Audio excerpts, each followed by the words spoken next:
Hola a todos, grupo de Nuevo Testamento 2. Como tenemos prometido, cada 8 días tomamos nuestra clase. Vamos a iniciar, como es nuestra costumbre, con una oración al Espíritu Santo, ¿sí?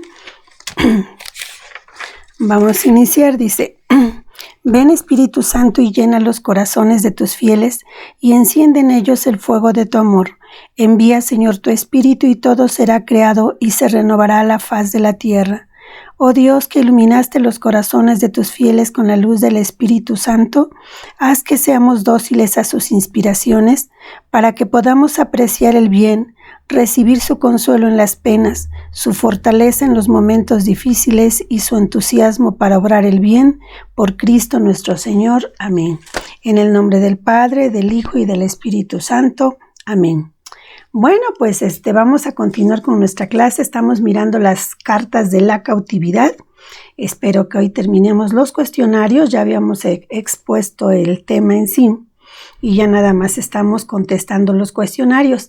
En el trayecto de contestar estos cuestionarios vamos pues leyendo unos pequeños fragmentos de estas 3 cartas, que son las cartas de los Filipenses.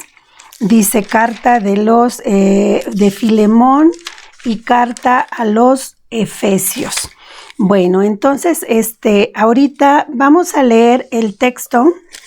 Terminamos la clase pasada, el del equipo 1, el ejercicio de la página 99, contestamos todo lo que es el equipo 1, que consideraba la cita bíblica de Filipenses 2, versículos del 1 al 11.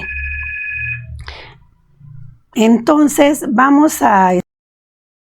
y pues como habíamos dicho, entonces prácticamente terminamos lo del equipo 1.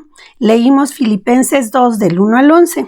Entonces ahorita vamos a contestar lo que le correspondía al equipo 2, que es el texto de Filipenses 2 del 14 al 18.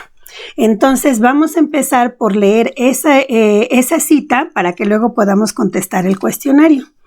Dice del 14 al 18, dice: hacedlo todo sin murmuraciones ni discusiones, para que seáis irreprochables e inocentes, hijos de Dios, sin tacha en medio de una generación tortuosa y perversa, en medio de la cual brillan como antorchas en el mundo, presentándole la palabra de vida para orgullo mío en el día de Cristo, ya que no habré corrido ni me habré fatigado en vano.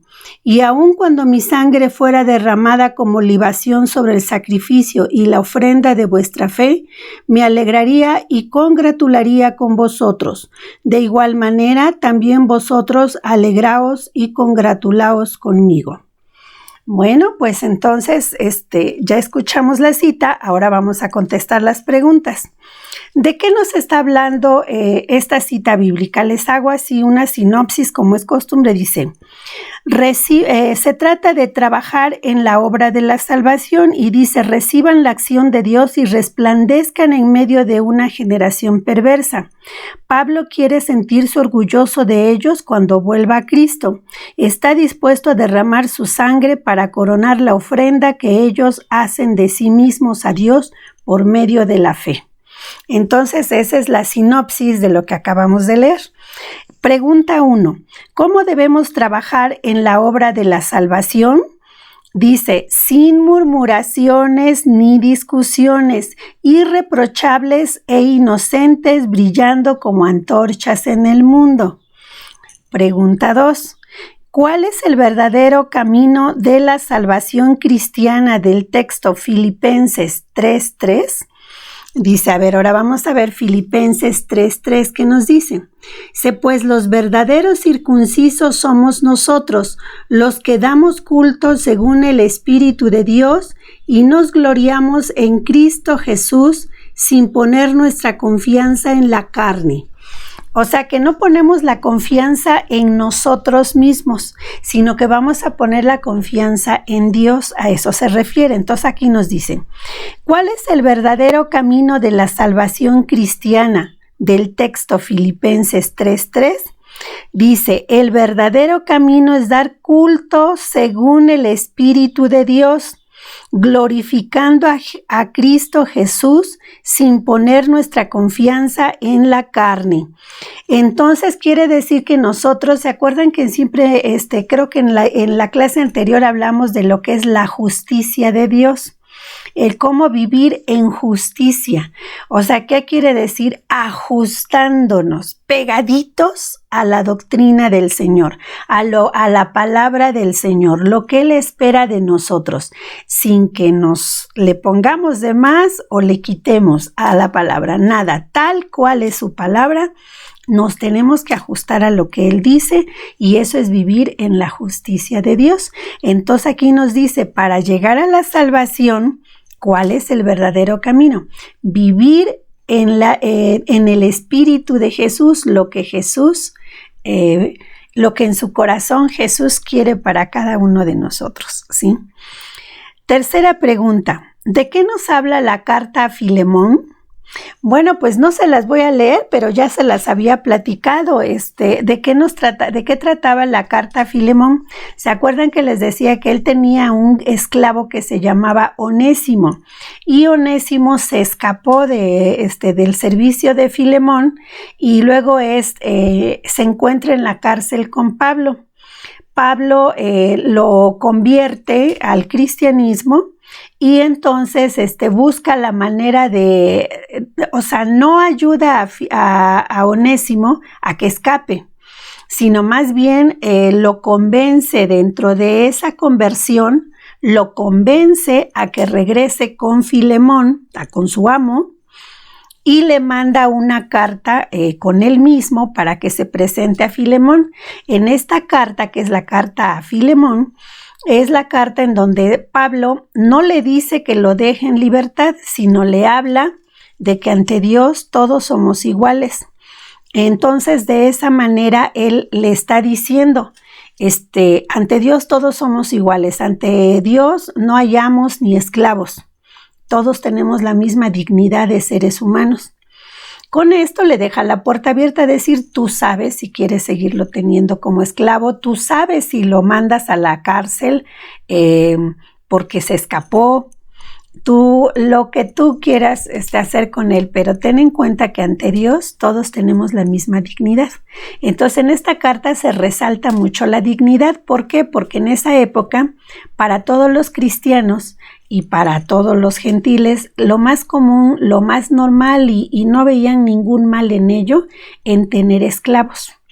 Entonces, Pablo pues no puede ir por cuestiones políticas, puede decirse, él no puede regañar a Filemón o darle una orden a Filemón, sino que él con mucho tacto, con mucho amor, le trata de resaltar la igualdad de todos para dejar a criterio de Filemón el que le dé o no la libertad a Onésimo.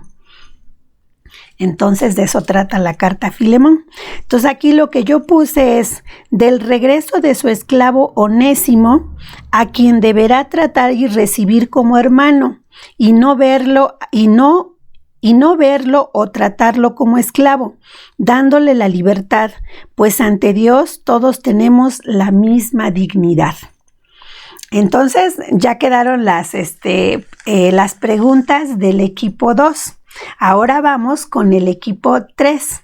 Dice aquí, la primacía de Cristo. El texto es Colosenses 1, del 18 al 20. Ahora nos vamos con la carta a Colosenses, capítulo 1, del 18 al 20.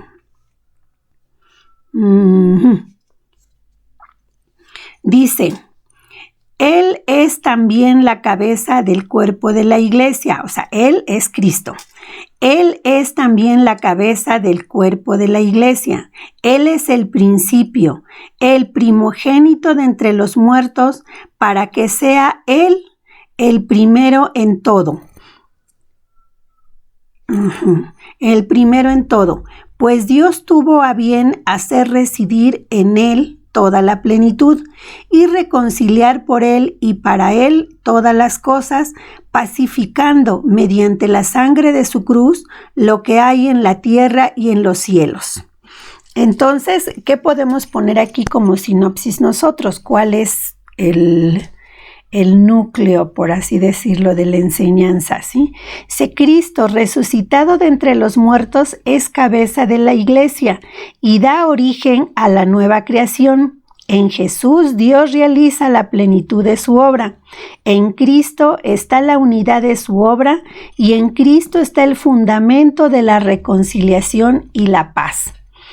Entonces, ya vieron que esto resume todo lo que ahorita leímos. Ahora vamos a contestar. Pregunta 1. ¿Cómo presenta Pablo a la iglesia? Como un cuerpo en el que Cristo es la cabeza. ¿Se acuerdan que siempre nos dicen que la iglesia somos todos? Cristo es la cabeza y nosotros formamos todo su cuerpo. Por eso anteriormente Pablo decía, nadie se sienta más o menos que el otro, porque el ojo no puede sentirse más que los pies o la mano más que los pies, en fin. O sea, todos somos parte del cuerpo. Si nosotros nos rebelamos, si nosotros no funcionamos, no trabajamos, estamos deshaciendo el cuerpo de Jesús. Sí, él no, porque Él es la cabeza, pero nosotros formamos su cuerpo y ese cuerpo quedaría incompleto. ¿Sí? Todos somos importantes. Dice, como un cuerpo en el que Cristo es la cabeza. Pregunta 2. En el texto de Colosenses 2:11, lo releemos acá que nos dice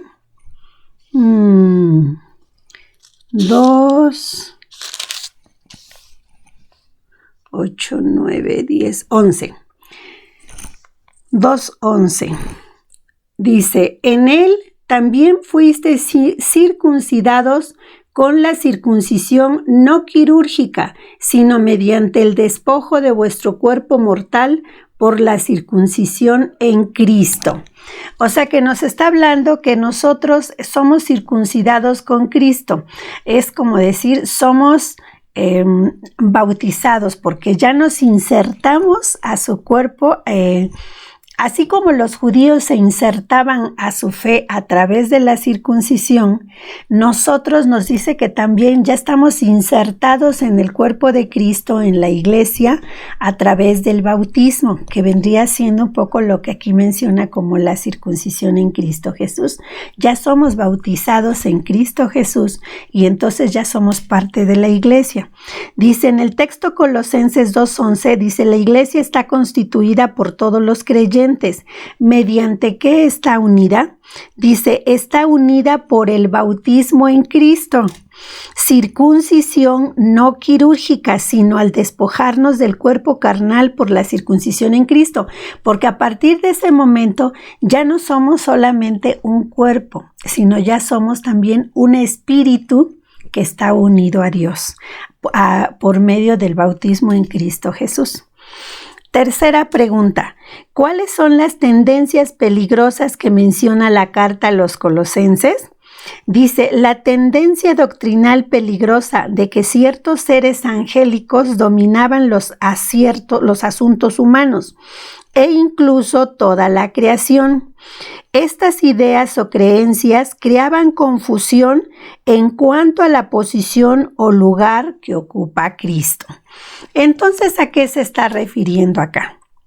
Dice, ¿se recuerdan que en clase anterior cuando leí las generalidades les hablaba de que esto se viene repitiendo igual ahora?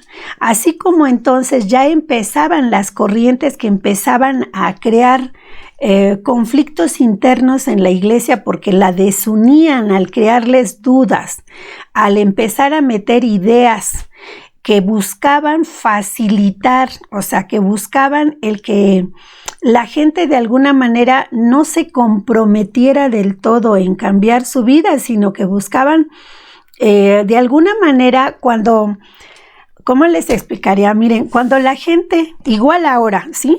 Intenta meterse a esas cosas de el yoga, la metafísica, la cienciología, la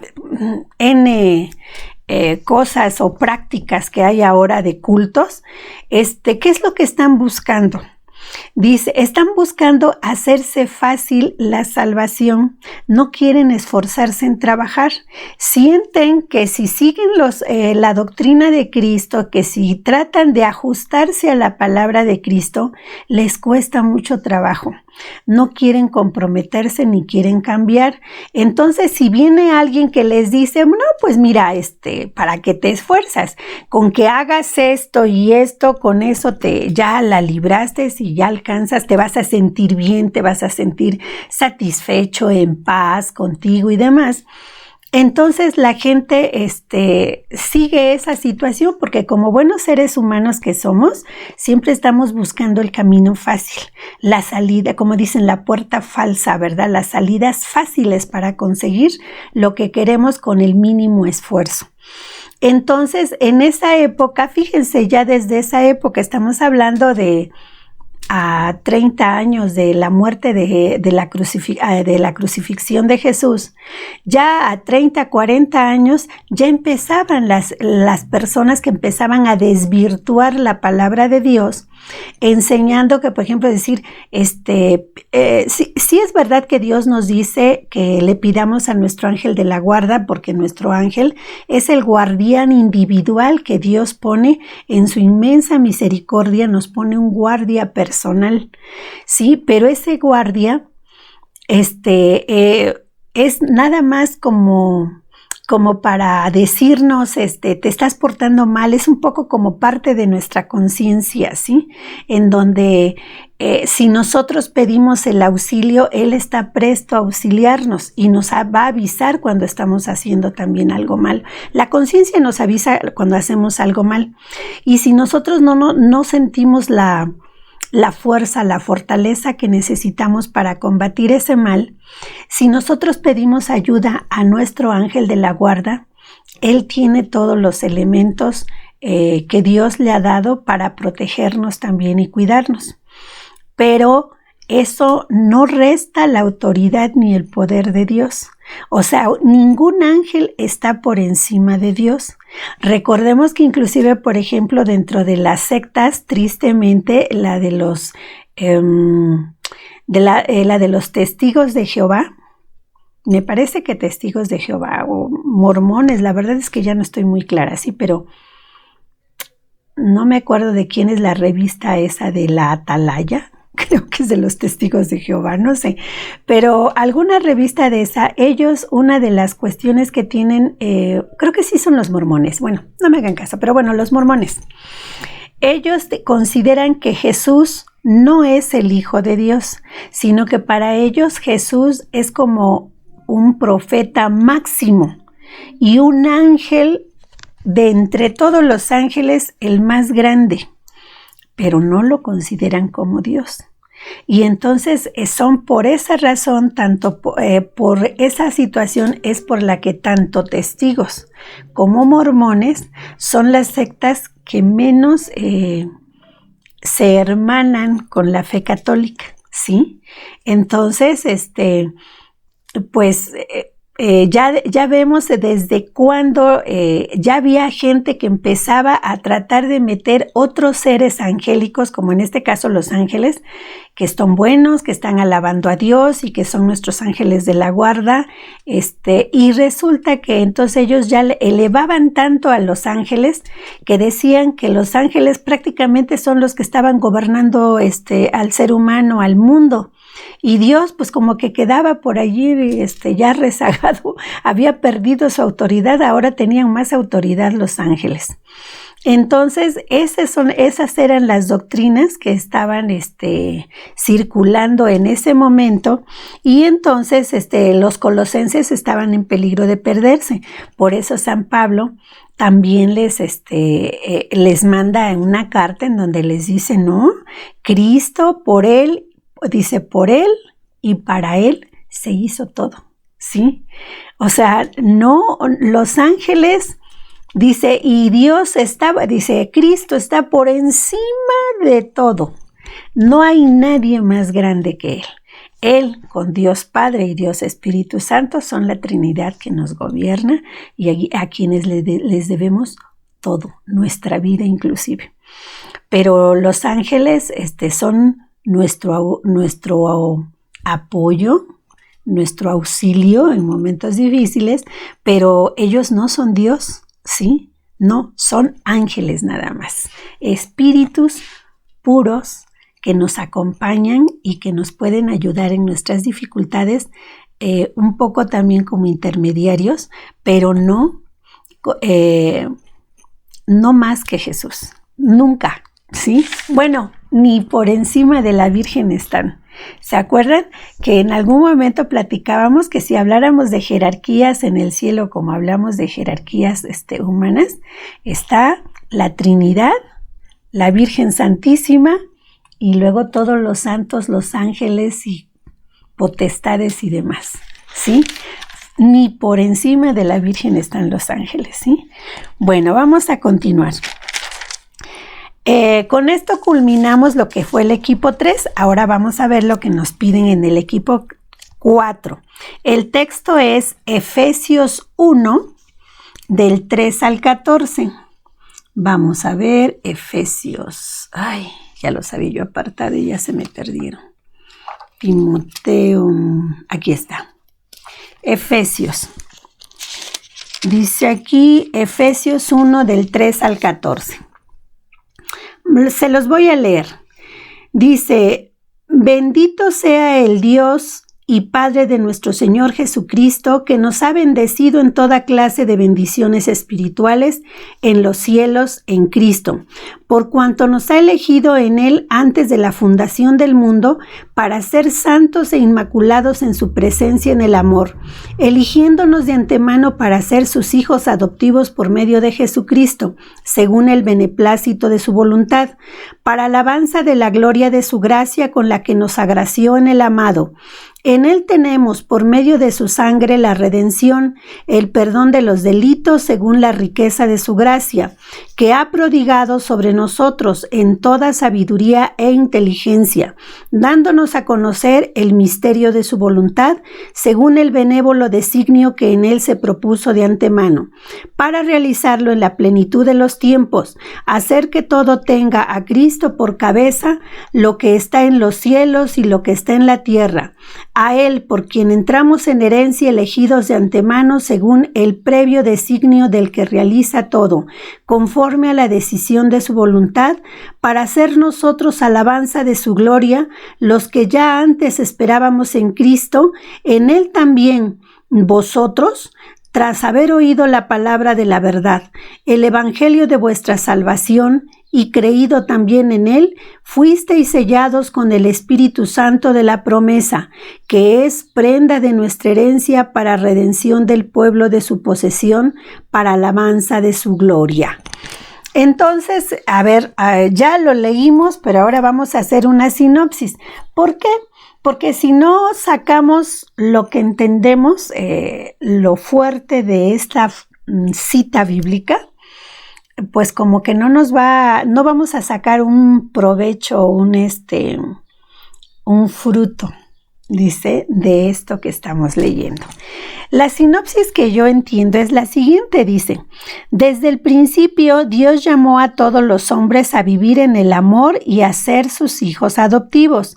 Jesús nos ha salvado y quiere que unidos seamos una sola comunidad y así, incorporados a Cristo, los cristianos recibimos el Evangelio y el don del Espíritu, entrando así en el camino de la salvación. Bueno, entonces, así de breve, aunque aquí se extendió San Pablo y nos lo dijo muy detallado.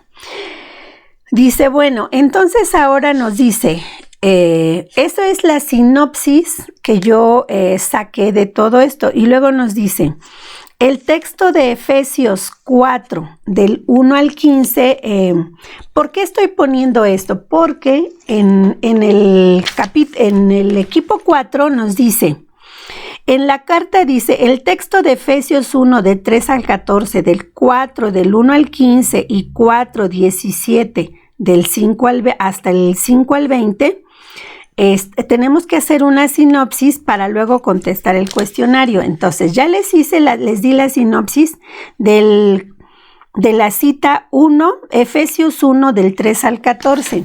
Ahora veamos la sinopsis de Efesios 4 del 1 al 15. 4 del 1 al 15 dice... ¿Dónde está? Están tan chiquitos los números y yo ya no veo bien. Aquí está. Dice, os exhorto, pues yo preso por el Señor, a que viváis de una manera digna de la vocación con que habéis sido llamados, con toda humildad, mansedumbre y paciencia, soportándoos unos a otros por amor, poniendo empeño en conservar la unidad del Espíritu con el vínculo de la paz, un solo cuerpo y un solo Espíritu, como una es la esperanza a que habéis sido llamados. Un solo Señor, una sola fe, un solo bautismo, un solo Dios y Padre de todos, que está sobre todos, por todos y en todos. A cada uno de nosotros le ha sido concedido el favor divino a la medida de los dones de Cristo. Por eso dice, sabiendo a la altura, llevó cautivo y dio dones a los hombres. Llevó cautivos y dio dones a los hombres. ¿Qué quiere decir subió? Sino que antes bajó a las regiones inferiores de la tierra. Este que bajó es el mismo que subió por encima de todos los cielos para llamarlo todo. Él mismo dio a unos el ser apóstoles, a otros profetas, a otros evangelizadores, a otros pastores y maestros, para el recto ordenamiento de los santos en orden a las funciones del ministerio, para edificación del cuerpo de Cristo, hasta que lleguemos todos a la unidad de la fe y del conocimiento pleno del Hijo de Dios, al estado del hombre perfecto, a la madurez de la plenitud de Cristo, para que no seamos ya niños llevados a la deriva y zarandeados por cualquier viento de doctrina, a merced de la malicia humana y de la astucia que conduce engañosamente al error. O sea, ya vieron que él en todo momento está recalcando la unidad y que no nos dejemos engañar por otras corrientes que vengan a tratar de alejarnos de lo que es la verdadera fe. Entonces, la sinopsis de esta parte nos dice, invita a todos a llevar una vida digna de la vocación de cristianos y así, movidos por el amor, entrarán cada uno en su puesto a la gloria. Así, o sea, a cada uno en su puesto como profeta, como predicador, como sacerdote, como hijo, como hermano, como madre, como sea. Si vivimos ajustados a la palabra, vamos a alcanzar la salvación. Así todos unidos formaremos un hombre perfecto en el que se realice la plenitud de Cristo, pues Cristo asegurará el crecimiento de su cuerpo. Él como cabeza, a todos los que estén unidos a Él y que estén formando su cuerpo, los va a llenar de dones, de gracias para que se desarrollen más y permanezcan en una unión máxima con Él. El siguiente texto no se los invito a que lo lean ustedes porque está bastante largo, 5:20, y pues no nos va a dar tiempo acá. Pero entonces les leo yo la sinopsis, lo leen ustedes con calma. La cita es Efesios 4:17, a partir del versículo 17 hasta el capítulo 5, versículo 20. Nos habla de la vida nueva en Cristo Jesús. Dice, la nueva vida supone la renuncia a las costumbres paganas. O sea, él vuelve a hacer hincapié, San Pablo, en que nos alejemos de las malas prácticas paganas. El cristiano entra en un estilo de vida espiritual caracterizado por la justicia y la santidad. Vuelve a hablarnos de justicia, como les explicaba, ajustándonos a la justicia de Dios, no a la justicia humana. Lo que Él quiere es que nos hagamos santos. No creo que tengamos la gloria y la fortuna de ser santos, que lleguemos a los altares, pero se refiere a que seamos santos para poder llegar a la gloria eterna. Ha de desaparecer toda manifestación de odio, o sea, tiene que haber paz, no tiene que haber rencillas internas. Han de florecer la bondad y la compasión, o sea, que no haya la soberbia, el abuso de los débiles, sino hay que amar a todos nuestros hermanos. Así, siguiendo este camino de amor, los creyentes se ofrecen en sacrificio a Dios. ¿Por qué es un sacrificio? Porque no es fácil, porque nos cuesta trabajo amar a todas las personas cuando todos somos diferentes. diferentes y tenemos que aprender a conciliar esas diferencias, amarnos, ayudarnos y ayudarnos todos para llegar a la salvación. Ya son hijos de la luz y ya viven todos en la luz y tenemos que dar gracias por ello, ¿sí? Bueno, entonces ya habiendo tener una noción de qué tratan todas estas citas bíblicas, vamos a contestar el cuestionario. Dice, pregunta 1. En la carta a los Efesios, Pablo nos hace ver que la salvación tiene sus raíces en la elección de un pueblo. ¿Qué pueblo es? Pues se recuerdan quién es el pueblo elegido. Realmente nosotros entramos de coladitos porque los judíos en su momento no creyeron al Señor. Nosotros debemos de pensar que en su gran misericordia Dios también tenía la salvación para nosotros. A lo mejor en otra forma hubiera llegado a nosotros, ¿verdad? No lo sabemos. Pero hasta ahorita con lo que aconteció históricamente y con lo que tenemos en la palabra, sabemos que el pueblo elegido, el pueblo escogido de Dios, el primero, sí, eran los judíos. Al no haber sido escuchado por ellos ni acogido con fe por ellos, por eso se apertura a partir de ese momento la fe para los gentiles y entre ellos estamos nosotros. Recuerden que todos los que no somos judíos estamos dentro de la categoría de los gentiles. Ya somos gentiles conversos, ¿verdad? Ya estamos convertidos, ya estamos cristianizados, pero podíamos haber sido del grupo de los paganos antes de recibir la palabra. Bueno, entonces aquí dice, de esta salvación en Cristo, ¿qué se desprende? Se desprende la unión en la diversidad, o sea, al haberse aperturado la salvación para todos los gentiles, entonces ya dice aquí, la unión en la diversidad, o sea, aquí ya todos, así seamos de diferente raza, de diferente color, de diferente país, en esa diversidad tiene que haber unión. ¿Sí? Y luego dice judíos y gentiles, o sea, la unión de los judíos y gentiles.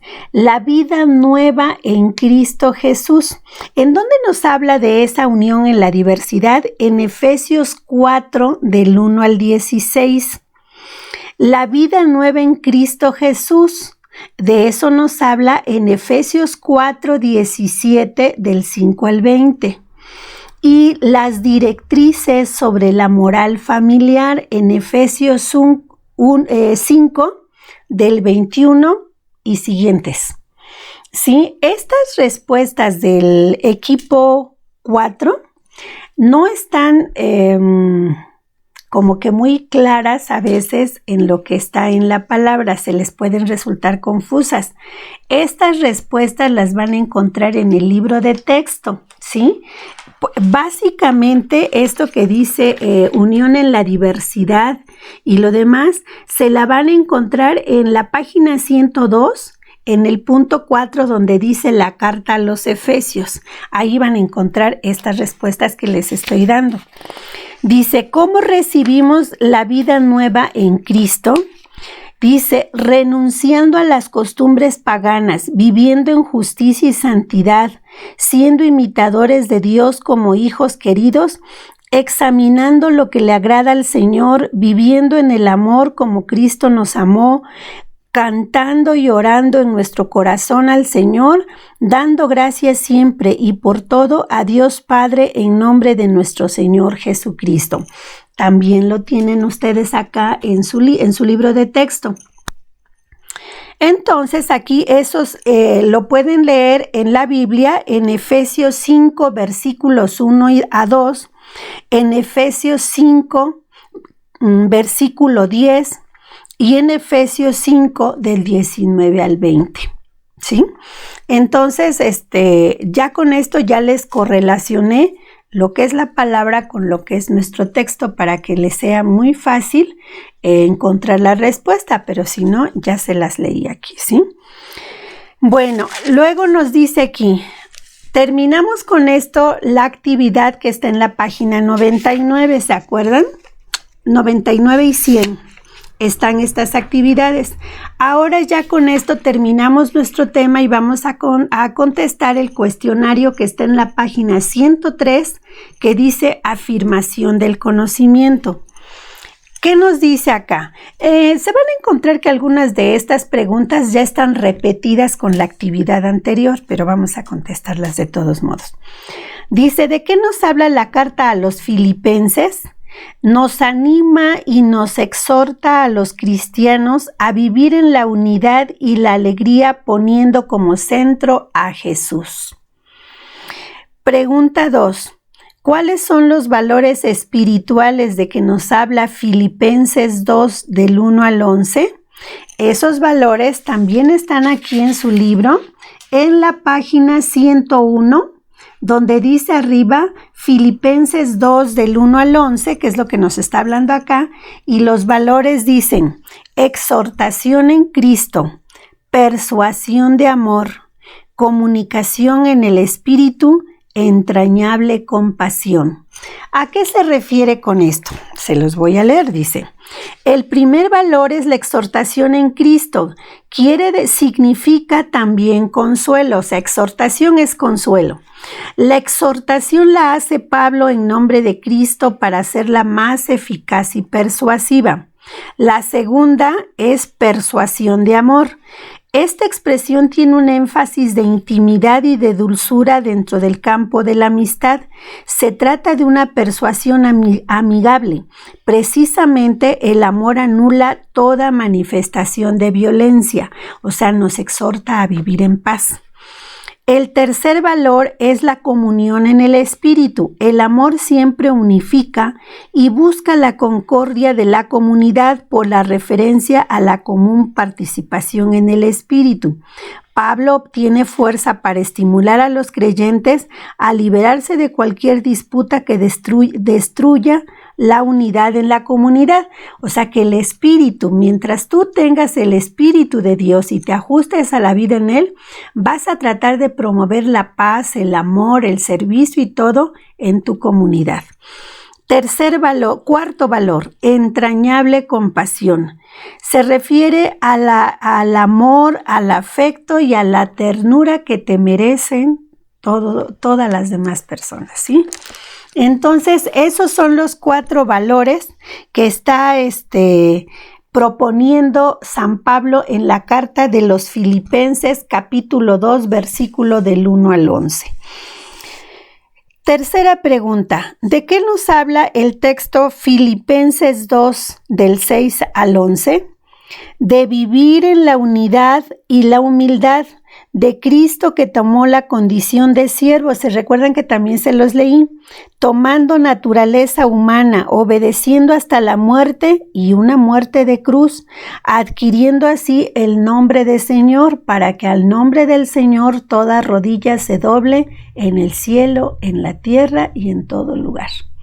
¿Sí? ¿Se acuerdan qué hermoso himno es el que escribe San Pablo a Cristo Jesús?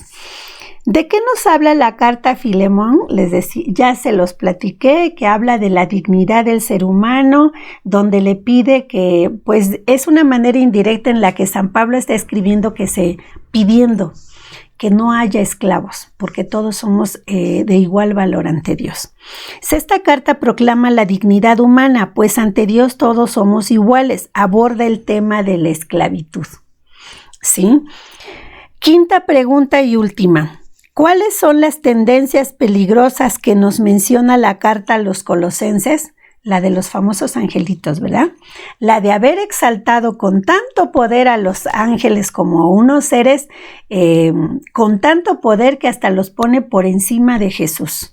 Y entonces eso se considera una herejía. Por esa razón San Pablo reconviene a los colosenses y les da una bella explicación de que Cristo es la cabeza, que nada hay por encima de Él, que todo fue creado por Él y para Él, ¿sí? Y que todo se convierte y todo se purifica solo a través de Él. La salvación solo la vamos a conseguir a través de Él. Dice, la idea de que ciertos seres angélicos dominan los asuntos humanos e incluso toda la creación, dejando confusa la posición de Cristo. Después de escucharlos, uno se pone a pensar, ¿y entonces Jesús qué? O sea, como que entonces todo el sufrimiento, la pasión, la resurrección y todo eso que él ya no es importante porque ya había angelitos, ¿sí? Y entonces si tú tienes angelitos y tú adoras y crees en los angelitos, pues ya Dios pasó como que a segundo término. Pues miren, con esto hemos terminado las cartas de la cautividad. Entonces ya concluimos este tema. Aquí nos pone otras actividades al final, pero recuerden que estas actividades son para hacerse en grupo. Por eso es que estas, pues ahorita las estoy omitiendo. No con esto les digo que no las lean.